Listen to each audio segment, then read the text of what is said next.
Bienvenidos y bienvenidas, queridas criaturas de la noche. Mi nombre es Lucila Castro Díaz. Soy escritora de novela negra, thriller de terror y misterio.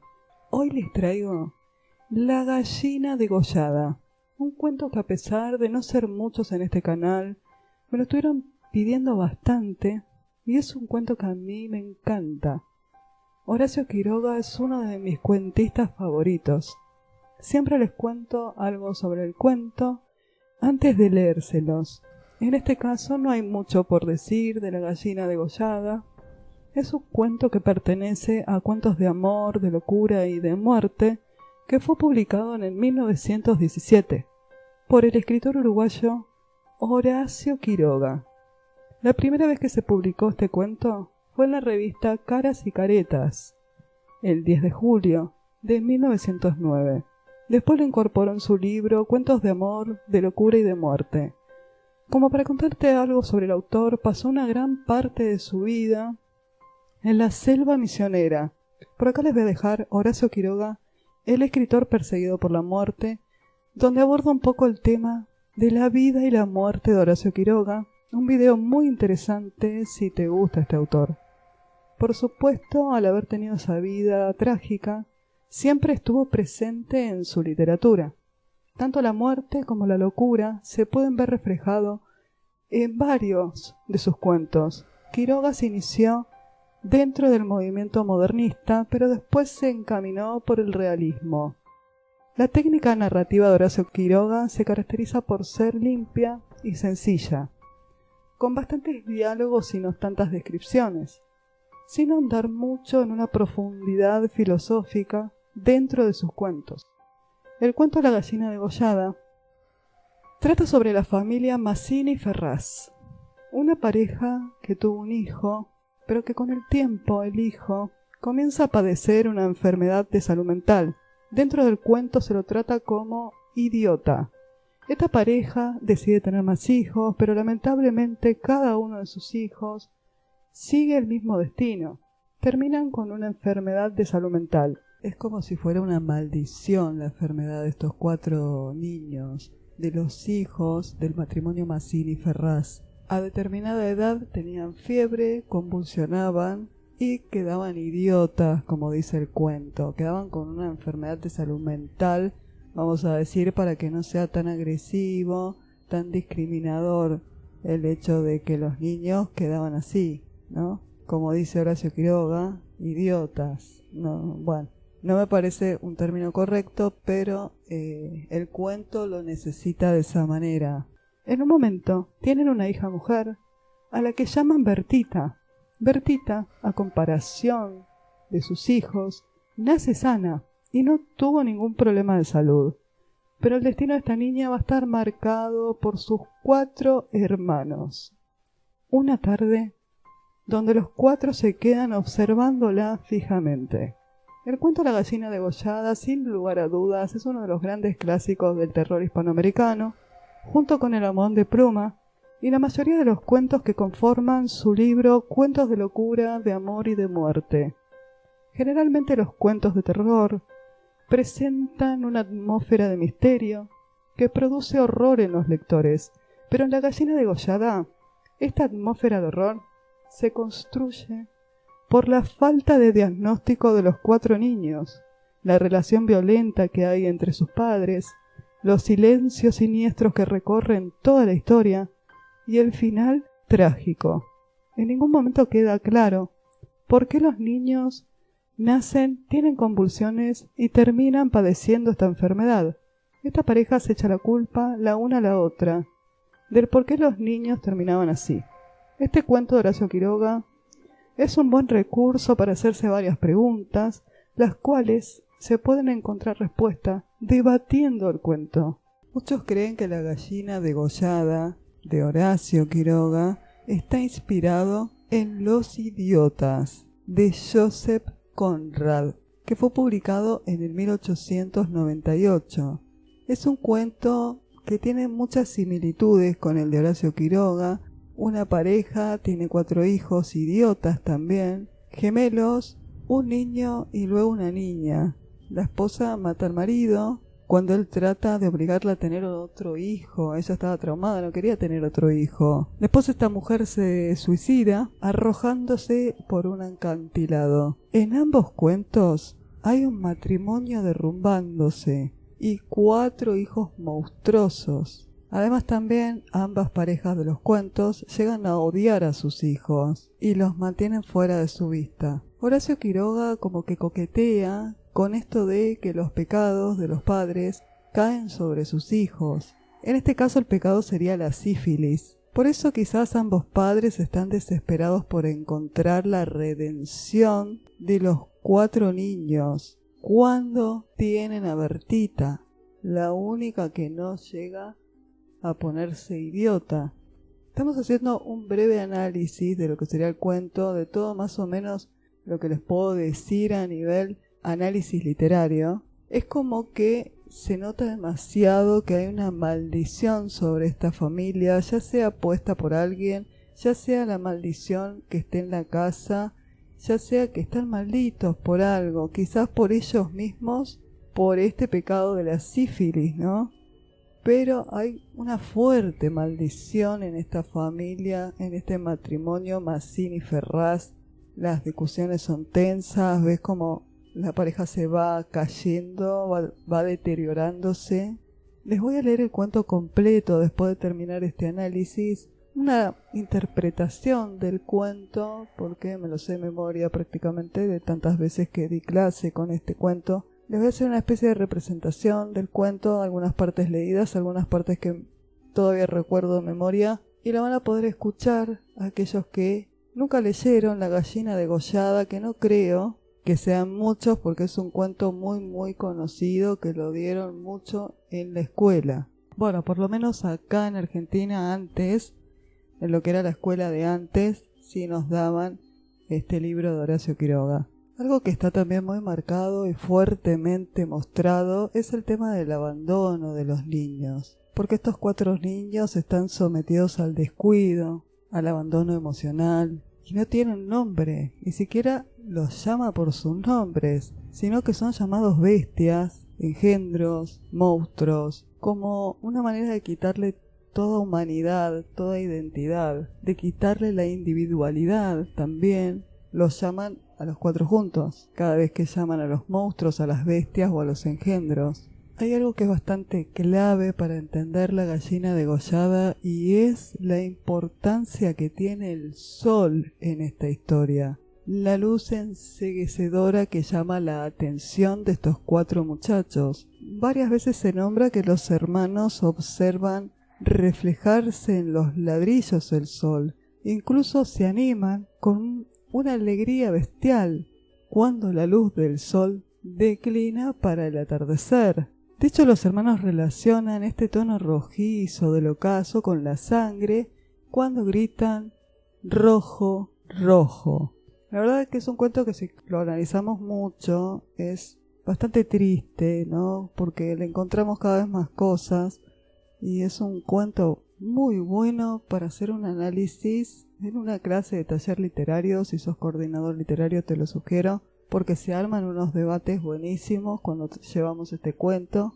Hay algo que tiene que quedar como claro de esta historia, y es que el asesinato de Bertita no es producto de la venganza de los 4 hermanos. Es una consecuencia lógica del abandono que sufren estos niños, de las cosas que ven a su alrededor, como cuando ven a la sirvienta cortándole el pescuezo a la gallina. Ellos lo que sienten, que describe Horacio Quiroga, es un hambre bestial. Es hambre lo que tienen estos niños, no deseos de venganza. Y son niños con problemas mentales. No saben diferenciar entre el bien y el mal y tampoco se dan plenamente cuenta de que ellos son parte de esa familia y de que la niña pequeña es su hermana.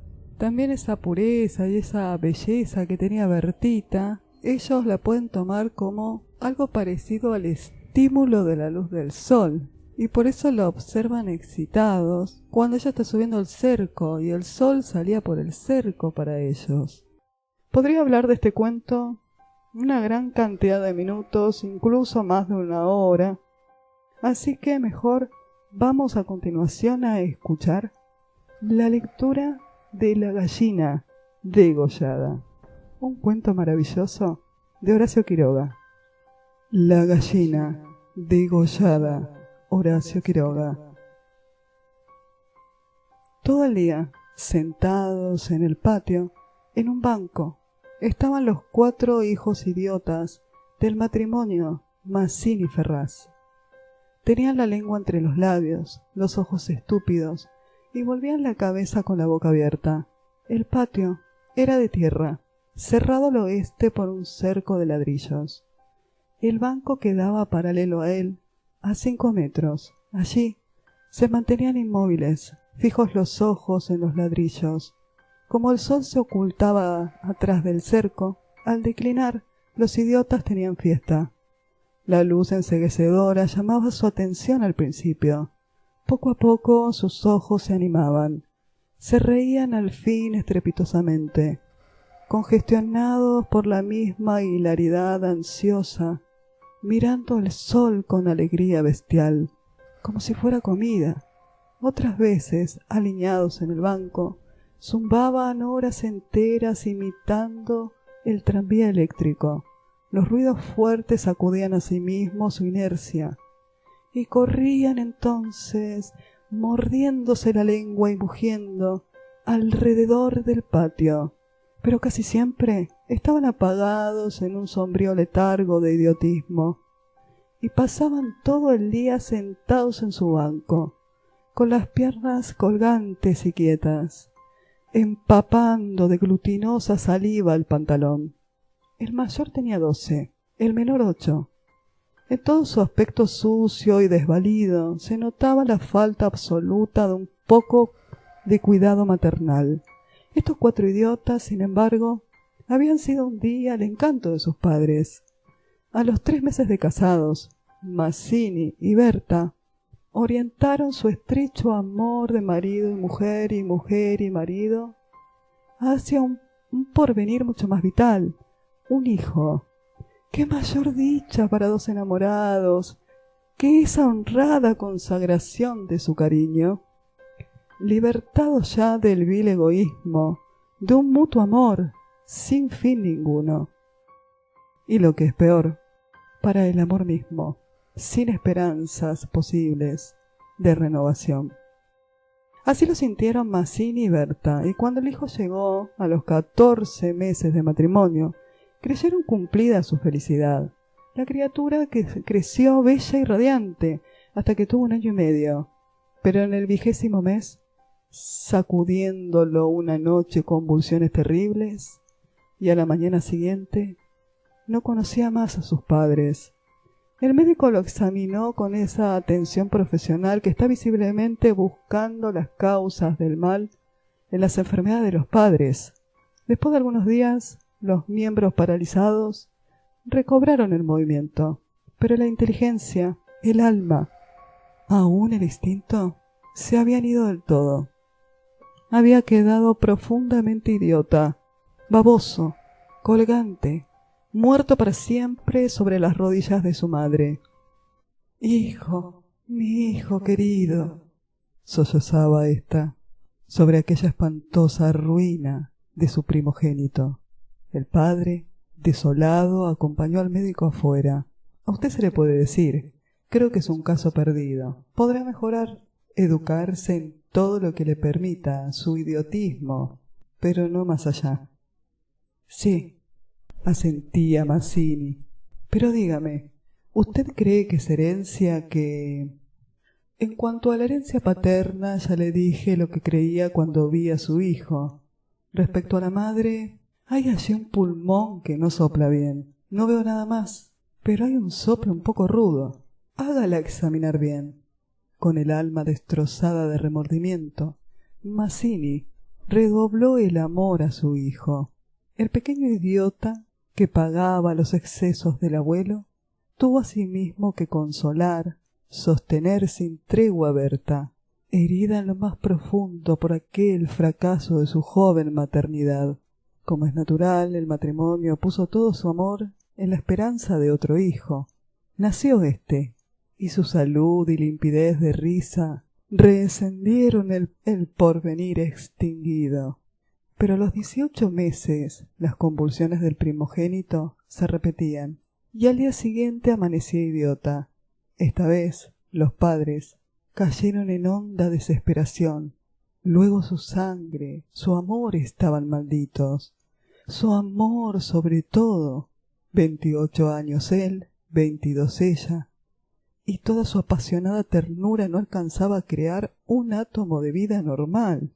Ya no pedían más belleza e inteligencia como en el primogénito, pero un hijo como todos.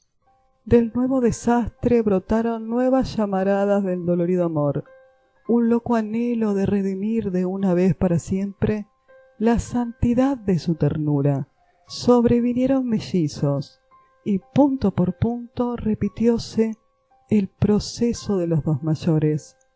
Mas por encima de su inmensa amargura, quedaba a Mazzini y a Berta gran compasión por sus 4 hijos.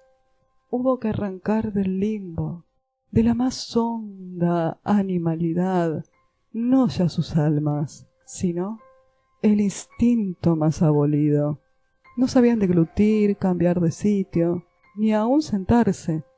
Aprendieron al fin a caminar, pero chocaban contra todo, por no darse cuenta de los obstáculos.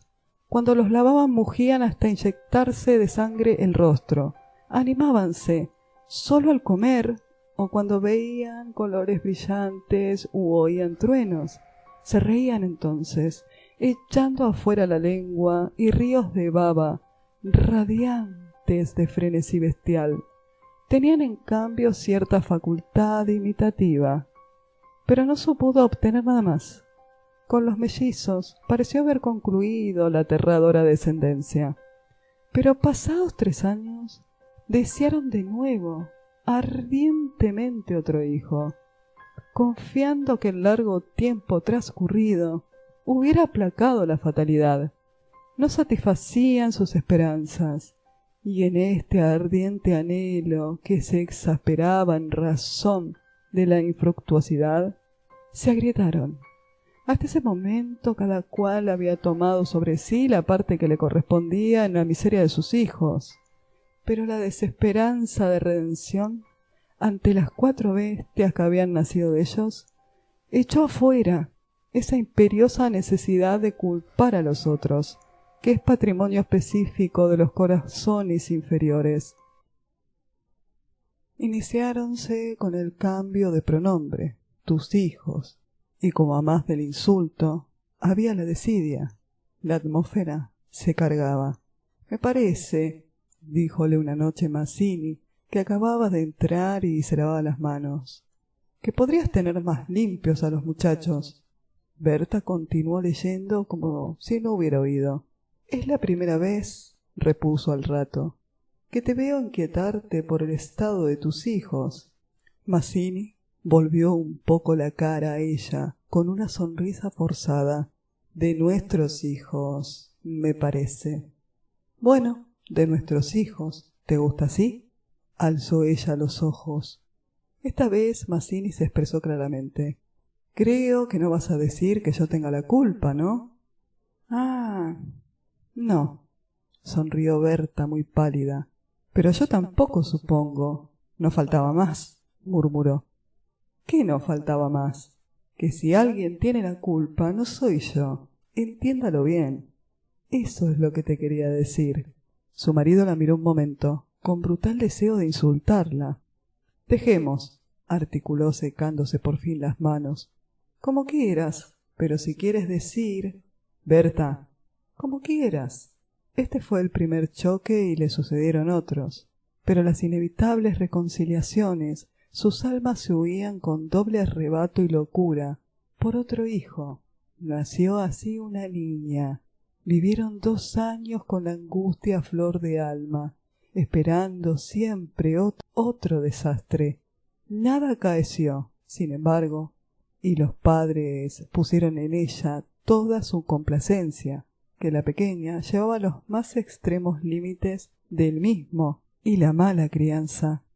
Si aún en los últimos tiempos Berta cuidaba siempre de sus hijos, al nacer Bertita olvidóse casi del todo de los otros. Su solo recuerdo la horrorizaba, como algo atroz que la hubiera obligado a cometer. A Mazzini, bien que en menor grado, pasábale lo mismo. No por eso la paz había llegado a sus almas.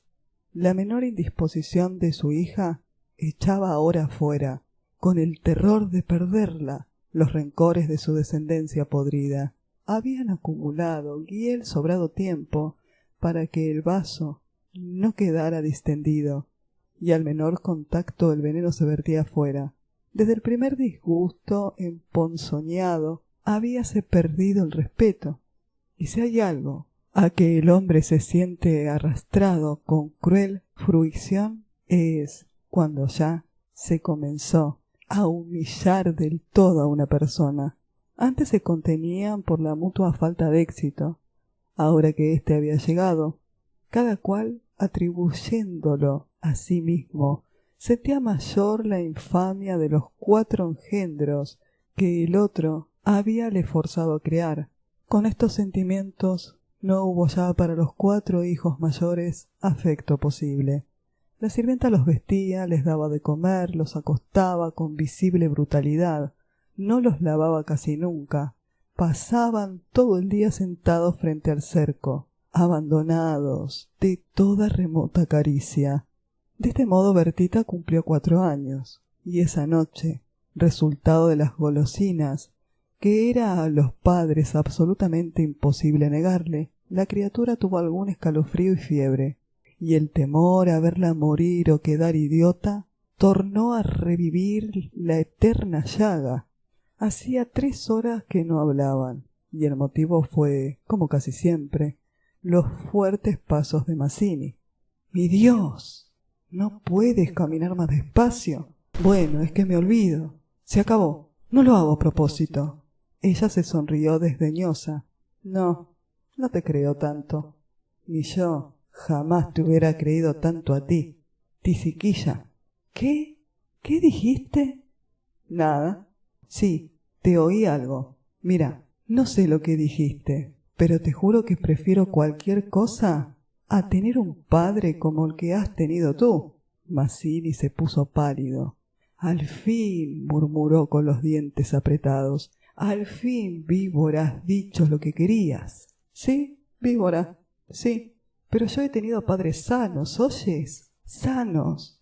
Mi padre no ha muerto de delirio. Yo hubiera tenido hijos como los de todo el mundo. Esos son hijos tuyos, los 4 tuyos. Mazzini explotó a su vez. Víbora tísica.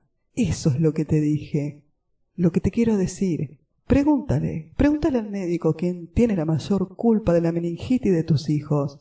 ¿Mi padre o tu pulmón picado, víbora?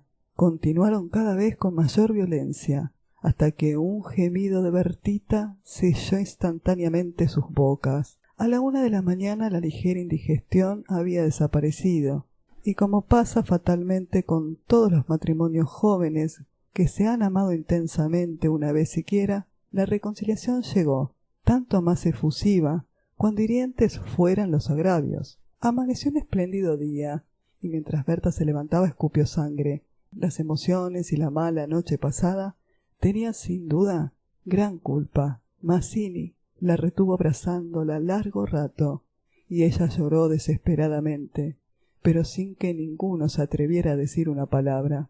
A las 10 decidieron salir, después de almorzar. Como apenas tenían tiempo, ordenaron a la sirvienta que matara una gallina. El día radiante había arrancado a los idiotas de su banco, de modo que mientras la sirvienta degollaba en la cocina al animal, desangrándolo con parsimonía, Berta había aprendido de su madre este buen modo de conservar frescura a la carne. Creyó sentir algo, como una respiración tras ella. Volvióse y vio a los 4 idiotas, con los hombros pegados uno a otro, mirando estupefactos la operación.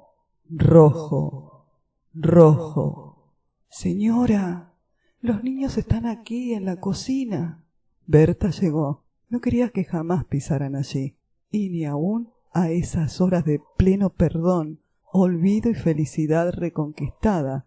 Podía evitarse esa horrible visión, porque, naturalmente, cuando más intensos eran los raptos de amor de su marido e hija, más irritador era su humor con los monstruos. —¡Que salgan, María! ¡Échelos! ¡Échelos, le digo! Las 4 pobres bestias, sacudidas, brutalmente empujadas, fueron a dar a su banco. Después de almorzar, salieron todos. La sirvienta fue a Buenos Aires, el matrimonio a pasear por la quinta. Al bajar el sol, volvieron. Pero Berta quiso saludar un momento a su vecina de enfrente. Su hija escapóse enseguida a casa. Entretanto, los idiotas no se habían movido en todo el día de su banco. El sol había traspuesto ya el cerco. Comenzaba a hundirse, y ellos continuaban mirando los ladrillos, más inertes que nunca. De pronto algo se interpuso entre su mirada y el cerco. Su hermana, cansada de 5 horas paternales, quería observar por su cuenta. Detenida al pie del cerco, miraba pensativa la cresta. Quería trepar. Eso no ofrecía duda. Al fin, decidióse por una silla desfondada.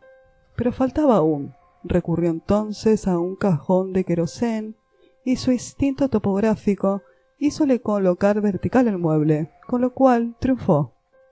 Los 4 idiotas, la mirada indiferente, vieron cómo su hermana lograba pacientemente dominar el equilibrio, y cuando en punta de pie, apoyada la garganta sobre la cresta del cerco, entre sus manos tirantes, viéronla mirar a todos lados y buscar apoyo con el pie para alzarse más. Pronto la mirada de los idiotas se había animado. Una misma luz insistente estaba fija en sus pupilas. No apartaban los ojos de su hermana, mientras creciente sensación de gula bestial iba cambiando cada línea de sus rostros. Lamentablemente, avanzaron hacia el cerco. La pequeña, que habiendo logrado alcanzar el pie, iba ya a montar a horcajadas y a caerse del otro lado.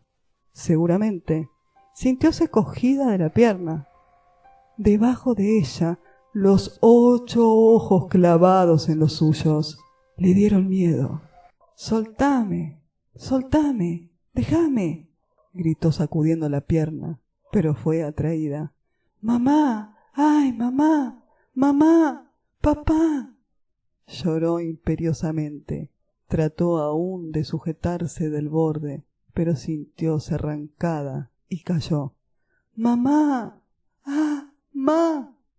No pudo gritar más. Uno de ellos le apretó el cuello, apartando los bucles como si fueran plumas, y los otros la agarraron de una sola pierna hasta la cocina, donde esa mañana se había desangrado a la gallina, bien sujeta arrancándole la vida segundo por segundo. Mazzini, en la casa del frente, creyó oír la voz de su hija.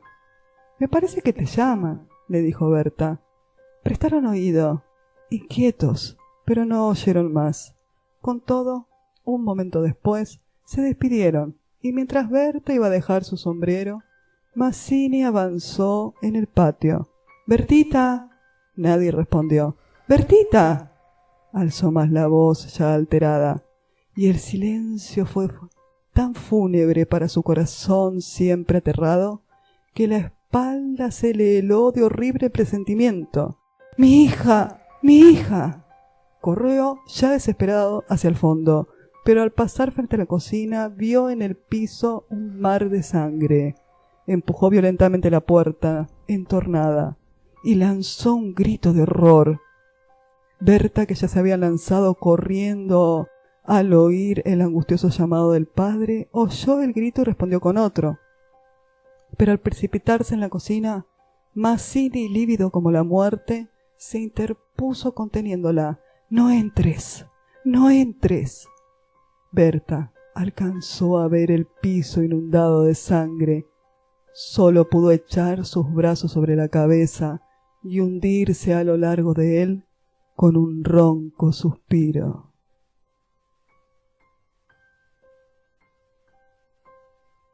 La gallina degollada, Horacio Quiroga. Espero que les haya gustado este informe. A mí me encantó, adoro La gallina degollada, adoro los cuentos de Horacio Quiroga, me parecen muy buenos para analizar. Son cuentos que están escritos de una manera sencilla, que se leen muy rápido y que tienen mucho material en profundidad para analizar. Un cuento muy bueno de Horacio Quiroga, escritor uruguayo, extraído de cuentos de locura, de amor y de muerte. A mí la verdad que este es uno de mis cuentos favoritos junto con El almohadón de pluma. Al finalizar le dejo El almohadón de plumas para que puedan escucharlo. Es un video que hice en mi canal antiguo, hace bastantes años, un canal que perdí la cuenta y no lo abrí más. Me quedó el video y lo subí en este canal. Hay al principio un análisis literario y después también les leo el cuento o lo interpreto. Si llegaste hasta acá te agradezco enormemente, muchas gracias por el apoyo y por hacerme compañía, así sea del otro lado.